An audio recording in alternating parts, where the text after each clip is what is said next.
So hello, my name is Mamta. Today I will talk about second conditional. What exactly do we do in second conditional? How things work in second conditional? We will know everything about second conditional. So let's start. So the first question, हम करते क्या हैं second conditional में?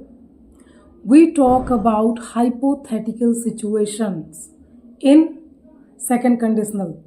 क्या होता है hypothetical situation? वो situations जो सच नहीं है, आप इमेजिन करते हो. कैसे इमेजिन करते हो?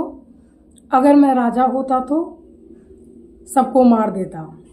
अगर मैं बिल्ली होता तो म्याऊं म्याऊं करता. अगर मैं कुत्ता होता तो भौंकता. अगर मैं लॉटरी जीत जाता तो मैं घर खरीद लेता.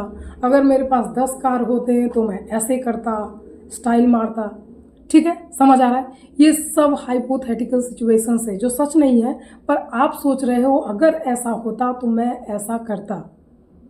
इस तरह का इमेजिनेशन जब हम करते हैं तो we talk about, we use second conditional. समझ आया?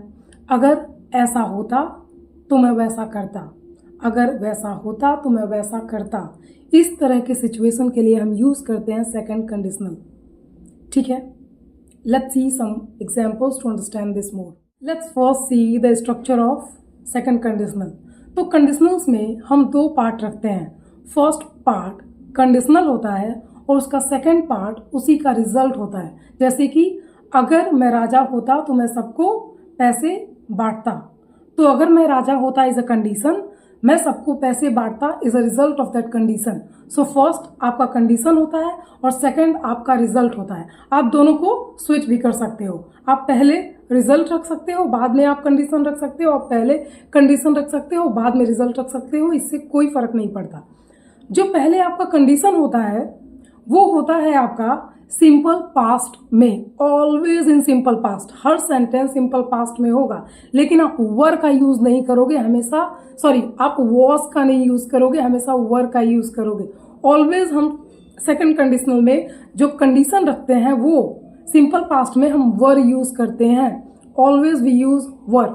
सिंपल पास्ट, अगर कोई एक्शन है तो वर्ब का सेकंड फॉर्म होगा. अगर कुछ होने की बात है तो हम वर यूज करेंगे, वॉज नहीं. जैसे कि if I was a cat नहीं, if I were a cat, if I were a dog, if I were a elephant. अगर मैं कुत्ता होता, हाथी होता, if I were a king, अगर मैं राजा होता. ठीक है.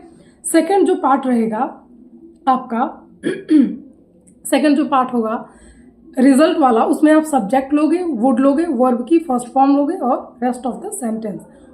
वो subject I, we, he, she, जो भी है सब्जेक्ट यहाँ लिया था आपने, subject and then would and then verb की फर्स्ट फॉर्म. इतना क्लियर है structure? Let's see now examples.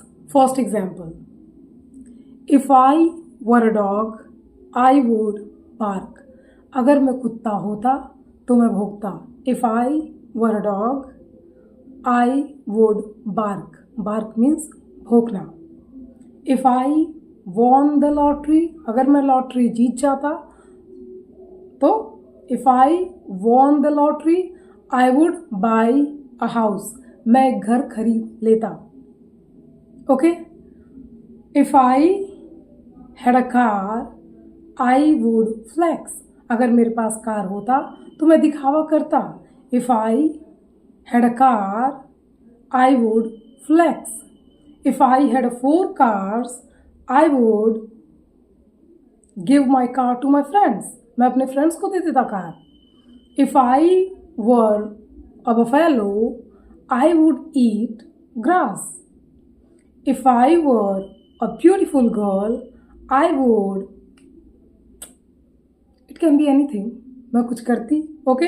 सो समझ आ रहा है? पहले में आप बोलोगे if I spoke English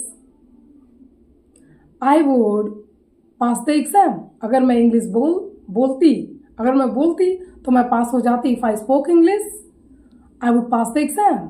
if I won the lottery I would buy the house. If I had a cat I would give that cat to my friend. वो बिल्ली मैं अपने फ्रेंड को दे देती. समझ आ रहा है? इन सब में मैंने जो कंडीशन लगाया उसमें मैंने वर यूज किया है, या फिर कोई एक्शन है, वर्ब है तो उसका second form. For example, if I spoke English if I were a cat, if I won the lottery, ठीक है। और इसका जो रिजल्ट पार्ट होगा, I would do some particular thing, I would buy car, I would buy this, I would buy that. Okay, I would. Subject, would, and then object.